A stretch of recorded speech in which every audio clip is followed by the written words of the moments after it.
Les Algériens qui sont donc sacrés pour la deuxième fois de leur histoire, je le disais. Un peu heureux, ces Algériens. Il y a eu ce but contre son camp, marqué par le Sénégal. Le Sénégal qui a eu beau pousser pendant toute la rencontre, mais ils n'ont pas réussi à faire sauter ce verrou algérien. C'est vrai que le contenu de cette rencontre ne restera pas dans les annales, on l'oubliera bien assez vite. En revanche, le score, lui, restera marqué pour toujours dans le cœur des supporters algériens avec cette victoire 1-0. Et vous avez évoqué Bagdad Bounedjah, l'homme de ce match, le héros pour les Algériens.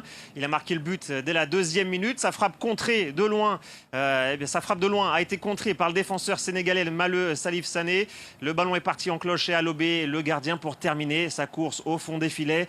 À ce moment-là, l'Algérie a pris l'avantage et s'est ensuite contenté quasiment toute la rencontre de gérer cet avantage.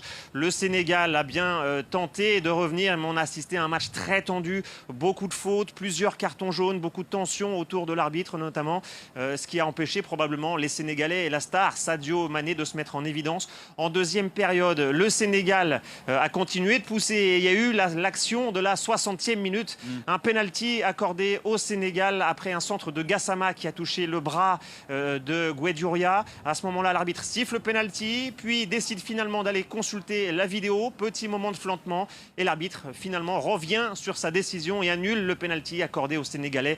Sur le coup, les joueurs sénégalais ont évidemment été plutôt en colère. Le match qui s'est ensuite poursuivi. Le Sénégal qui a eu quelques occasions, notamment par Mbaye Niang, et qui a raté son duel. Et les minutes se sont écoulées. L'Algérie a géré son avantage.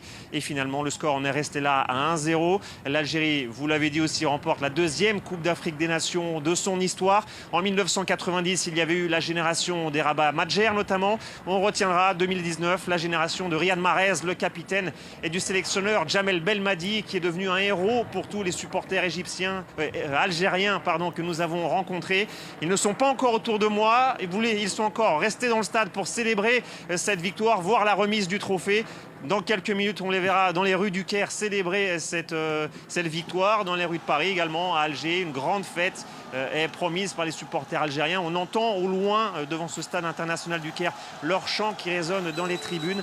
Une fête qui va durer toute la nuit pour célébrer ce 2e sacre.